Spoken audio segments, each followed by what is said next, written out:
श्रीमन नारायण। नमस्कार दोस्तों, मेरे चैनल में आपका स्वागत है।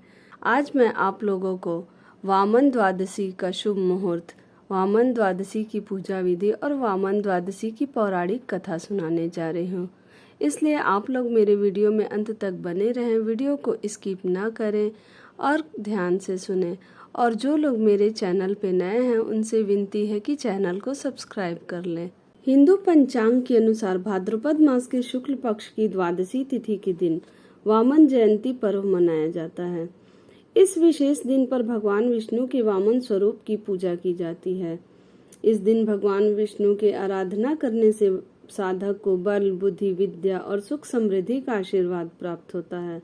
भाद्रपद मास के शुक्ल पक्ष की द्वादशी तिथि 26 सितंबर सुबह 5:01 से शुरू होगी और 27 सितंबर रात्रि 1:45 पर समाप्त हो जाएगी।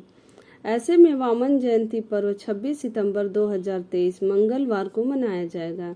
इस दिन श्रवण नक्षत्र में वामन देव की पूजा का विधान है। ऐसे में श्रवण नक्षत्र 26 सितंबर सुबह 9:42 तक ही रहेगा। इस दिन भगवान वामन को दही और मिश्री का भोग अवश्य लगाएं। उसमें थोड़ा सा केसर मिला लें। शाम के समय वामन द्वादशी व्रत की कथा सुने और अंत में वामन देव की आरती के साथ पूजा संपन्न करें। इस विशेष दिन पर दान पुण्य अवश्य करें। मैं आप लोगों को वामन द्वादशी की पौराणिक कथा सुना रही हूँ। ऐसी मान्यता है कि इस दिन भगवान विष्णु ने वामन के रूप में 5वां अवतार लिया था। वामन विष्णु के 5वें तथा त्रेता युग के पहले अवतार थे। इसके साथ ही वे विष्णु के पहले ऐसे अवतार थे जो मानव रूप में प्रकट हुए। इनको दक्षिण भारत में उपेंद्र के नाम से भी जाना जाता है। द्वादशी तिथि को मनाए जाने के कारण इसे वामन द्वादशी भी कहते हैं। बोलो जय श्रीमन नारायण। वामन अवतार के विषय में श्रीमद् भागवत पुराण की कथा के अनुसार एक बार देव दैत्य युद्ध में दैत्य पराजित हुए तथा मृत दैत्यों को लेकर वे अस्ताचल की ओर चले गए। दैत्यराज बलि की इंद्र वज्र से मृत्यु हो जाती है। तब दैत्य गुरु शुक्राचार्य अपनी मृत संजीवनी विद्या से बलि तथा दूसरे दैत्यों को जीवित तथा स्वस्थ कर देते हैं। राजा बलि के लिए शुक्राचार्य एक यज्ञ का आयोजन करते हैं तथा अग्नि से दिव्य बाण तथा अभेद्य कवच पाते हैं और असुर सेना अमरावती पर आक्रमण कर देती है। असुर सेना को आते देख देवराज इंद्र समझ जाते हैं कि इस बार वे असुरों का सामना नहीं कर पाएंगे और इसलिए देवता भाग जाते हैं। स्वर्ग दैत्यों की राजधानी बन जाता है। तब शुक्राचार्य राजा बलि के अमरावती पर अचल राज्य के लिए 100 अश्वमेघ यज्ञ का आयोजन करवाते हैं। इंद्र को राजा बलि की इच्छा का ज्ञान होता है कि राजा बलि के 100 यज्ञ पूरे होने पर फिर उनको स्वर्ग से कोई निकाल नहीं सकता है। इसलिए इंद्र भगवान विष्णु की शरण में जाते हैं तथा भगवान विष्णु इंद्र को सहायता करने का आश्वासन देते हैं। तब भगवान विष्णु वामन रूप में अदिति के गर्भ से उत्पन्न होने का वचन देते हैं। इधर कश्यप जी के कहने पर माता अदिति पयोव्रत का अनुष्ठान करती हैं, जो कि पुत्र प्राप्ति के लिए होता है।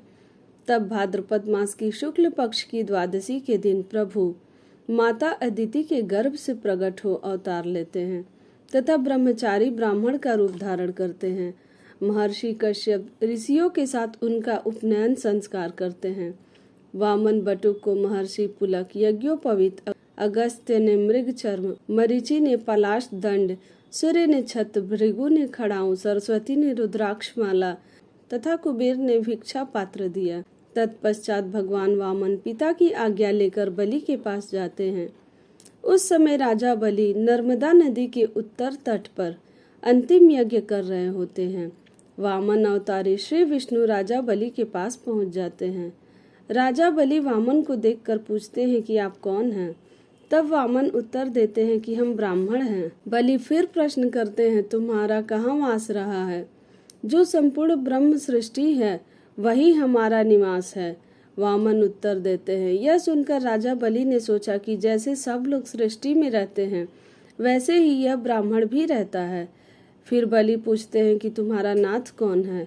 हम सबके नाथ हैं, हमारा कोई नाथ नहीं है। वामन उत्तर देते हैं। राजा सोचते हैं कि हो सकता है कि इनके माता पिता आदि की मृत्यु हो गई हो।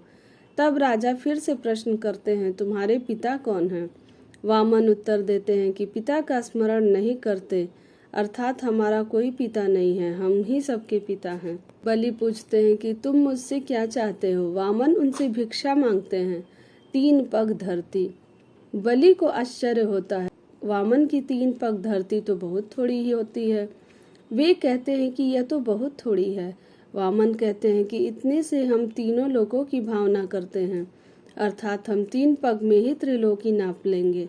बलि के गुरु शुक्राचार्य बलि को वचन देने से रोकते हैं, फिर भी बलि नहीं मानते हैं। वामन 1 पग में सभी लोग और दूसरे में पूरी धरती नाप लेते हैं। तब तीसरा पग रखने का स्थान नहीं रह जाता है। बलि के समक्ष संकट उत्पन्न हो जाता है। वे अपना वचन कैसे निभाएं? तब वे अपना सिर आगे कर देते हैं। भगवान ठीक वैसा ही करते हैं, बलि को सुतल लोक में रहने का आदेश देते हैं। बलि सहर्ष भगवान की आज्ञा का पालन करते हैं। इससे प्रसन्न होकर विष्णु बलि से वरदान मांगने के लिए कहते हैं। इस पर राजा बलि दिन रात भगवान को अपने पास दिव्य लोक में रहने का वर मांगते हैं। तब भगवान विष्णु अपना वचन पालन करते हुए राजा बलि का द्वारपाल बनना स्वीकार करते हैं, जिन्हें फिर बाद में देवी लक्ष्मी राजा बलि से वर मांगकर मुक्त करवा लेती हैं। इस दिन भक्त श्री हरि का स्मरण कर नियमानुसार विधि विधान के साथ पूजा कर्म करते हैं। भगवान वामन को पंचोपचार अथवा षडोषोपचार पूजन करने के पश्चात चावल, दही इत्यादि वस्तुओं का दान किया जाता है। संध्या के समय व्रती भगवान वामन का पूजन करते हैं और व्रत कथा सुनते हैं। फिर प्रसाद ग्रहण किया जाता है। बोलो जय श्रीमन नारायण। अगर आपको मेरी यह कथा अच्छी लगी हो तो वीडियो को लाइक शेयर जरूर करें, चैनल को सब्सक्राइब कर लें और बेल आइकन प्रेस करना न भूलें। कमेंट में जय श्रीमन नारायण जरूर लिखें।